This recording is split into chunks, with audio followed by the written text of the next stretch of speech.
pasal 6 ayatnya yang ke-9 sampai ayatnya yang ke-22. Dan sebelum kita mendengarkan bagian firman Tuhan, mari kita tenang dan kita berdoa. Kita berdoa. Bapa di surga, Bapa dalam nama Yesus firman yang hidup, kami ada dan kami menjalani semua proses hidup ini karena anugerah dan kasih sayang. Kami ada dalam sebuah pelayanan minggu pagi di hari ke-14 di tahun yang baru di bulan Januari. Kami akan mendengarkan sabda sebagai pelita bagi kami dan terang di jalan-jalan kami. Dan kami butuh tuntunan kuasa Roh Kudus menguatkan dan menaungi kami dalam pemberitaan firman Tuhan di sana. Tuhan tolong kami, Tuhan mampukan kami, dan Tuhan ajarkan supaya kami dapat melaksanakan kehendak firman ini di tengah-tengah hidup kami hari berpuasa. Usir segala kuasa-kuasa yang mengganggukan, dan Roh Kudus menguatkan dan menuntun kami dalam firman. Dalam nama Yesus firman yang hidup kami berdoa. Amin. Kejadian pasal 6 ayatnya yang ke-9 sampai ayatnya yang ke-22 demikian bunyinya riwayat Nuh. Inilah riwayat Nuh. Nuh adalah seorang yang benar dan tidak bercela di antara orang-orang sesamanya. Dan Nuh itu hidup bergaul dengan Allah. Nuh memperanakan 3 orang laki-laki, Sem, Ham, dan Yafet. Adapun bumi itu telah rusak di hadapan Allah dan penuh dengan kekerasan. Allah memilih bumi itu dan sungguhlah rusak benar, sebab semua manusia menjalankan hidup yang rusak di bumi. Berfirmanlah Allah kepada Nuh, Aku telah memutuskan untuk mengakhiri hidup segala makhluk, sebab bumi telah penuh dengan kekerasan oleh mereka. Jadi aku akan memusnahkan mereka bersama-sama dengan bumi. Buatlah bagimu sebuah bahtera dari kayu bambu. Bahtera itu harus kau buat berpetak-petak dan harus kau tutup dengan pakal dari luar dan dari dalam. Beginilah engkau harus membuat bahtera itu 300 hasta panjangnya, 50 hasta lebarnya, dan 30 hasta tingginya. Buatlah atap pada bahtera itu dan selesaikanlah bahtera itu sampai sehasta dari atas. Dan pasanglah pintunya pada lambungnya. Buatlah bahtera itu bertingkat bawah, tengah, dan atas. Sebab sesungguhnya aku akan mendatangkan dari bawah meliputi bumi untuk memusnahkan segala yang hidup dan bernyawa di bawah langit. Segala yang ada di bumi akan mati binasa. Tetapi dengan engkau aku akan mengadakan perjanjian dan engkau akan masuk ke dalam bahtera itu. Engkau bersama-sama dengan anak-anakmu dan istrimu dan istri anak-anakmu dan dari segala yang hidup dan segala makhluk dan semuanya, haruslah engkau bawa satu pasang di dalam bahtera itu, supaya terpelihara hidupnya bersama-sama dengan engkau. Jantan dan betina harus kau bawa dari segala jenis burung dan dari segala jenis hewan, dari segala jenis binatang melata di muka bumi. Dan semuanya itu harus datang satu pasang kepadamu, supaya terpelihara hidupnya. Dan engkau bawalah bagimu segala apa yang dapat dimakan. Kumpulkanlah itu padamu untuk menjadi makanan bagimu dan bagi mereka. Lalu Nuh melakukan semuanya itu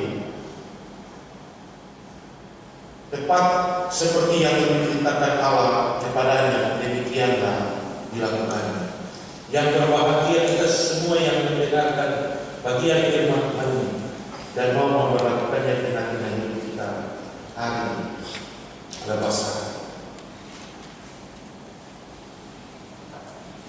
Bapak Ibu yang diberkati Tuhan, Shalom.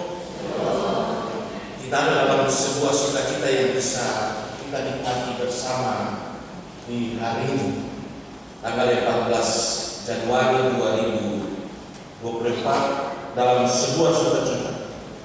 Hari ini kita juga merupakan hari yang sangat bersejarah bagi pelayanan GKI Tanah Papua, karena hari ini semua jemaat dalam GKI Tanah Papua membuka seluruh proses pelayanan dan tanggung jawab yang harus dikerjakan di tahun pelayanan 2024. Dari bagian firman Tuhan di hari ini, Kejadian pasal 6 ayat 9 sampai ayat yang ke-22, kita akan ada dalam sebuah kehidupan baru yang dituntut dalam catatan tema Allah yang memperdayakan adalah pemelihara hidup. Dari bagian firman Tuhan ini ada 3 hal penting yang akan mengajak kita untuk memahami apa yang menjadi dasar pelayanan kita dalam bagian firman Tuhan ini di tengah-tengah pergumulan dan perjalanan yang kita akan kita jalani. Yang pertama ayat 9 sampai ayat ke-16 yang mengisahkan tentang bagaimana Allah mempersiapkan keselamatanmu dari bencana yang akan dilakukan. Kemudian yang kedua ayatnya yang ke-17 sampai ayat yang ke-20, bagaimana penghakiman dan pemeliharaan Tuhan dilakukan ketika air laut dilaksanakan. Dan yang ketiga ayat 21 sampai 22, bagaimana Allah melakukan sebuah tindakan untuk menentukan sebuah cara pemeliharaan yang ditujukannya, bahwa apa yang akan ia musnahkan akan menjadi sebuah hal yang akan ada dalam sebuah kehidupan baru dalam segala situasi dan tanggung jawab yang dijalani. Oleh sebab itu Bapak Ibu, mari kita melihat sama-sama bagian firman Tuhan ini, ayat 9 sampai ayat yang ke-16. Allah mempersiapkan keselamatanmu dari bencana yang akan dilakukan. Ternyata Musa memberi sebuah kisah yang sangat unik dan menarik tentang misteri kehidupan dan pencapaian peradaban manusia setelah Adam dan Hawa jatuh ke dalam dosa. Kisah Nuh merupakan sebuah kisah yang menarik dan penuh misteri, di mana dalam bagian ini dikatakan bahwa Nuh hidup bergaul dengan Allah, yang menjadikan Allah sebagai pokok pusat perhatian dirinya, dan ia menyandarkan seluruh hidupnya hanya kepada Allah. Segala tindakan dan perjalanan hidupnya bergantung kepada Allah, dan hal itulah yang dikatakan ia bergaul dengan Allah, karena ia menjadi bagian daripada Allah. Hal yang kedua dalam bagian ini, di sini juga dikisahkan tentang manusia menjalankan sebuah kehidupan yang rusak di bumi, dan dikatakan Allah menilai, Allah melihat, dan Allah memantau sendiri, dan ternyata semua itu menjadi rusak, hancur di bumi. Oleh sebab itu dalam bagian ini kita bisa melihat ada sebuah kisah yang mengisahkan bagaimana Allah memainkan perannya untuk memberikan sebuah cara keselamatan bagi Nuh yang akan dijalani bersama-sama dengan keluarga. Dasar dari rencana keselamatan yang diberikan Allah bagi Nuh adalah menyiapkan atau membangun baik, membangun bakal untuk seluruh proses kehidupan yang mereka jalani dalam sebuah bencana yang akan Tuhan lakukan. Jadi kalau kita baca dalam bagian ini, bagaimana Tuhan menyuruh Nuh untuk menciptakan bahtera dengan segala macam hal yang telah ditentukan, panjangnya, lebarnya, tingginya, di dalamnya ada petak-petak dan selain seperti itu. Apa yang menjadi dasar untuk sebuah tindakan yang dilakukan oleh Nuh? Ternyata dalam bacaan ini mengisahkan bahwa oleh karena Nuh sangat dekat dengan Allah, dia bergaul dengan Allah, maka ia tidak pernah memikirkan segala hal yang ada pada dirinya. Ia mengikuti sesuatu dengan penuh sukacita. Jadi kalau kita biasa nonton film Nuh, di situ dikatakan bahwa Nuh ini orang gila, masa bangun perahu di tengah-tengah hutan di atas gunung lagi. Kira-kira ini air ada di mana, lautan ada di mana, waktu bisa bangun itu. Segala macam caci maki dan lain sebagainya bisa ada terjadi tengah-tengah kehidupan Nuh. Tetapi itulah sebuah babak dan periode baru ketika Nuh menjalani sebuah proses kehidupan dalam bergumul dan berjalan bersama. Ternyata waktu bekerja dan turut memainkan peran dalam segala hal yang dijalani di tengah-tengah kehidupan Nuh. Dan yang kedua Bapak Ibu, ayat 17 sampai ayatnya yang ke-20, bagaimana Tuhan memberi sebuah perintah dalam sebuah tanggung jawab yang harus dilakukan oleh Nuh, di mana air bah akan ada dan sebagai bagian dari sebuah proses penghukuman yang Allah berikan atau Allah sediakan bagi kehidupan manusia yang rusak. Tetapi di satu sisi, bagaimana Allah mengadakan sebuah perjanjian dengan Nuh untuk melakukan rencana penyelamatan yang dilakukan. Dalam bagian yang dikatakan Tuhan kepada Nuh, bawa istrimu, anak-anakmu, dan istri-istri mereka untuk masuk ke dalam bahtera itu. Kemudian yang kedua, seluruh binatang ambil satu pasang dan bawa masuk ke dalam bahtera itu, supaya dari sana akan berkembang kembali ketika segala sesuatu itu dilakukan oleh Allah. Dan yang ketiga Bapak Ibu, ayat 21 sampai ayat yang ke-22 dikatakan bahwa untuk menjalani sebuah proses kehidupan yang ada, Tuhan bilang, kau bawa bekal supaya itu menjadi kebutuhan makan minum. Dikatakan, dan engkau bawalah bagimu segala apa yang dapat dimakan, kumpulkanlah itu padamu untuk menjadi makanan bagimu dan bagi mereka, lalu untuk melakukan semuanya itu tepat seperti yang diperintahkan Allah kepada. Bapak Ibu, jika kita membayangkan proses rencana dan proses pembinaan Allah bagi sebuah proses kehidupan yang ada di sana pun, maka kita bisa merasakan betapa ngerinya dan betapa ada teriakan-teriakan yang begitu menyakitkan bagi setiap orang ketika mengalami semua. Yang jelas Bapak Ibu, kekuatan dan jelasnya sebuah penghukuman tentu merupakan sesuatu hal yang mengerikan.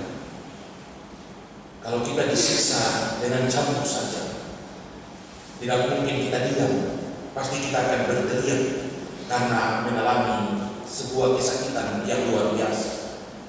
Dan ketika Tuhan melakukan sebuah tindakan itu berarti sudah melewati batas kemahakuasaan dan kasih setia Tuhan di tengah-tengah hidup. Kita ada di tengah-tengah dunia, dan ketika kita hidup di dunia ini, kita harus mengakui bahwa kita memiliki sebuah prinsip hidup seperti orang-orang di zaman Nuh. Tetapi juga kita yang terus mempertahankan hidup itu dan selalu bergaul dengan Allah seperti Nuh dalam kehidupan. Kita harus mengakui bahwa kita ada dan kita berjalan dan kita selalu buat dosa, dan hukuman Allah itu juga selalu ada di tengah-tengah kehidupan kita. Kadang-kadang kita berjalan dalam sebuah pergumulan hidup yang berat, dan tantangan itu kita tidak mampu lagi untuk menjalani dan menerimanya. Maka kadang kita pesimis terhadap Allah sampai-sampai bilang, Tuhan, kau ambil sudah. Ada satu kisah, ada orang sebuah jadi orang yang berdoa. Jadi karena orang berdoa, orang ambil video, dan cucu-cucunya ambil video. Tapi ketika orang punya doa bilang, Tuhan saya sebuah, jadi kalau bisa kau ambil saya tempo sudah kaya ambil video menangis. Karena orang sendiri yang merasakan betapa beratnya kehidupan itu. Kasih sayang Tuhan mungkin menjadi bagian kehidupan yang dinikmati oleh anak cucu karena umur panjang.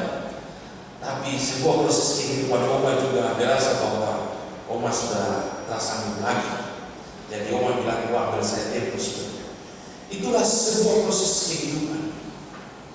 Tetapi Bapak Ibu yang menjadi titik temu dan hal yang harus kita perhatikan di dalam peristiwa Nuh ini, bukan soal penghukuman, bukan soal Nuh yang memiliki sikap dan bergaul dengan Allah, sebuah tanggung jawab yang ia lakukan sebagai orang yang percaya kepada Allah.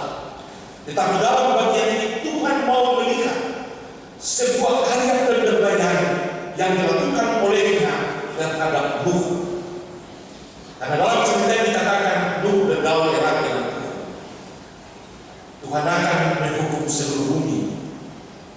Tetapi karya keselamatan Allah diberikan kepada Nuh. Tuhan tidak mau seperti pesulap sering segala jadi, sering air bahkan, sering Nuh itu ada di atas udara saja, kalau tidak hidup dengan kok keluar. Tidak. Tuhan bilang kau harus diberdayakan, bekerja menciptakan sesuatu yang bisa memberi keselamatan itu. Yang jelas Tuhan ada turut bekerja dan memberi sebuah jaminan keselamatan bagi rencananya. Itulah yang menjadi hal yang harus kita perhatikan, bahwa ketika dalam kehidupan Nuh ternyata Tuhan pakai dia untuk diberdayakan dalam sebuah proses kehidupan baru yang dia jalani. Tahun pelayanan GKI di tahun ini adalah tahun pemberdayaan. Dan hari ini kita juga semua belajar daripada Nuh. Kita semua telah diberkati oleh Allah dalam segala talenta dan segala hal yang kita lakukan, yang kita bisa buat di tengah-tengah dunia ini. Dan Tuhan mau memberdayakan kita dalam segala hal yang kita lakukan. Karena itulah karya keselamatan Allah bagi kehidupan kita, bagi keluarga kita, dan bagi semua orang yang ada di tengah-tengah hidup ini.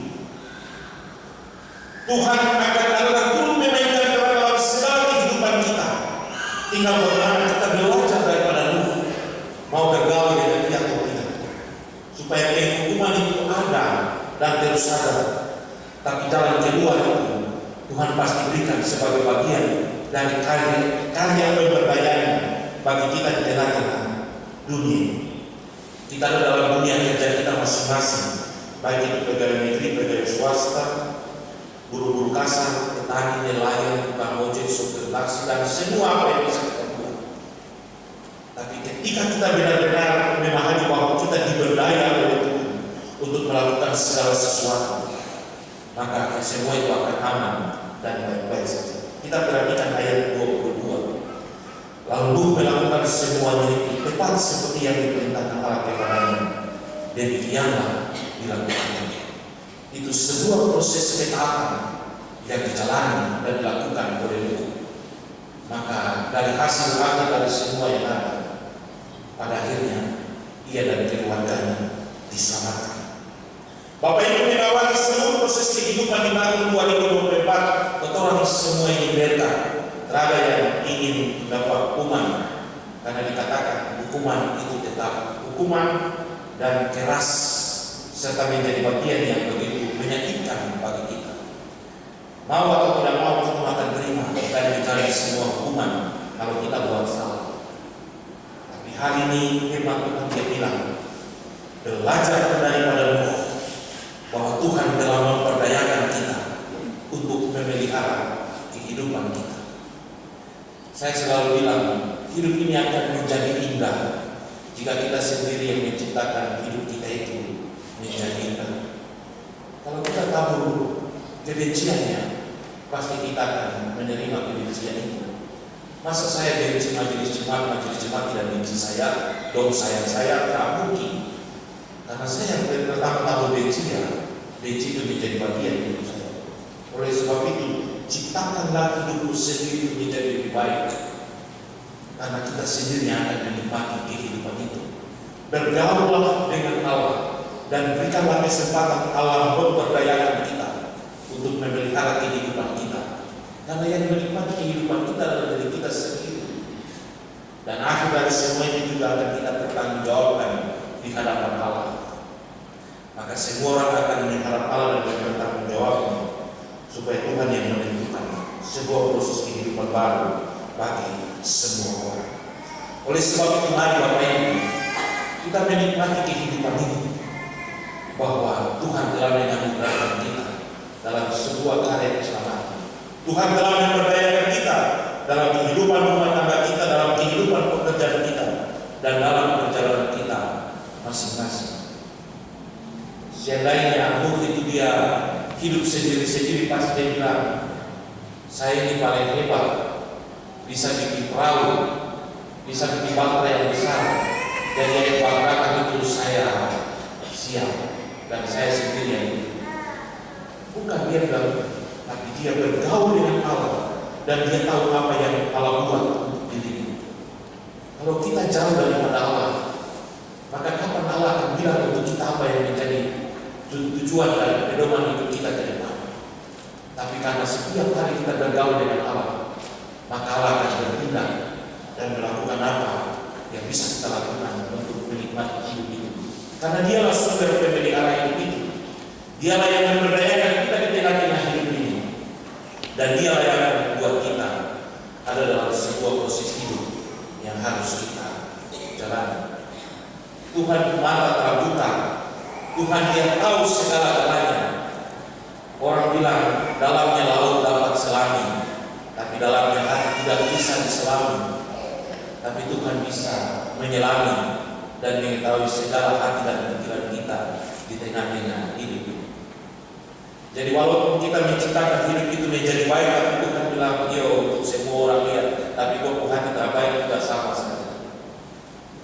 Atau kita menciptakan itu untuk hidup itu menjadi buruk, tapi semua itu untuk kebaikan, dan Tuhan bilang apa yang membuat itu bagus, dan itu harus dilakukan.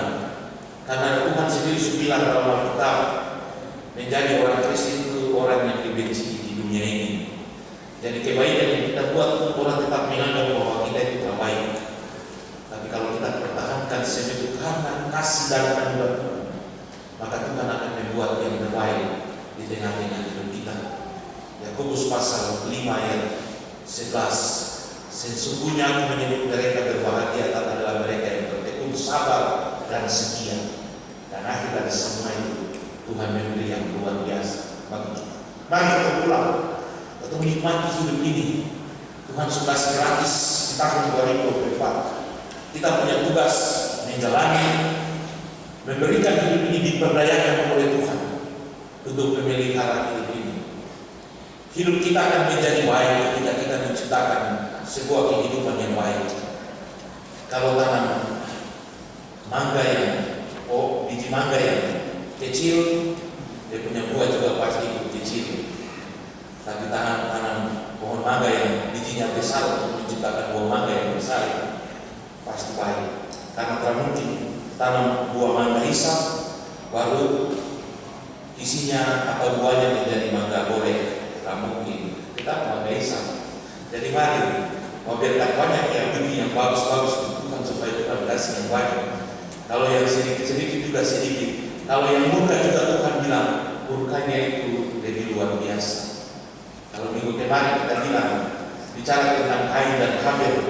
Kain merasa takut dan nanti dia dibunuh karena dia mendapat hukuman Tuhan. Tapi Tuhan bilang tidak. Justru disitulah Tuhan mau menghukum Kain supaya dia menyadari bahwa Tuhan itu Maha Kuasa.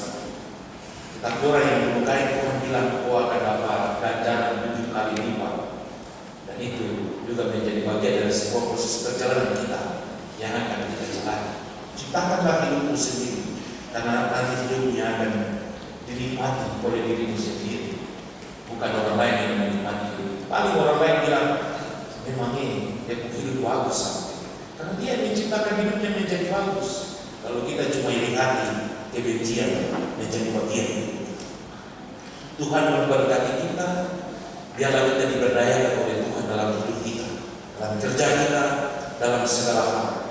Dan kita terus memberi sebuah proses kehidupan dalam sebuah hal yang dapat dinikmati dengan hidup ini. Tuhan memberkati kita. Amin. Jadi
Surga